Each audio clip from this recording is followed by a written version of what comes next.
உங்களுக்கான time starts நான் மாமியார் சண்டை போட்டா பிள்ளைங்க பள்ளிக்கூடம் போகலைனா நல்ல குழம்பு வைக்கலைனா சோறு சாப்பிட முடியலைனா உடம்பு கை கால் வலிக்கு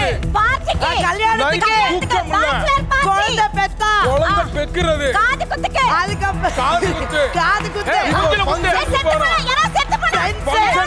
ஃப்ரெண்ட்ஸ் கூடனா ஃப்ரெண்ட்ஸோட கூடனா நியூ இயருக்கு ஏன் ஒரு ரூமுக்கு வந்தா கொடுக்க முடியல வீக்கெண்ட் சாட்டர்டே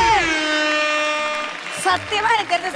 யோ ஒரு நிமிஷம் குழந்தை பெக்கிறதுக்கு எதுக்குயா குடிக்கணும் குழந்தை பெக்குறதுக்கு இருங்க ஒரு நிமிஷம் ப்ளீஸ் மகபா அத எப்படி சொன்னார் கவனிச்சியா குழந்தை பெக்கிறதுக்கு இருங்க ஒரு நிமிஷம் நீங்க நல்லா கவனிக்கணும் தாய்மார்கள் குழந்தை பெக்குறதுக்கு தாய்மார்கள் குழந்தை அவங்க பெக்குறாங்க இங்க பெக்கு போடுறோம் புரியுதா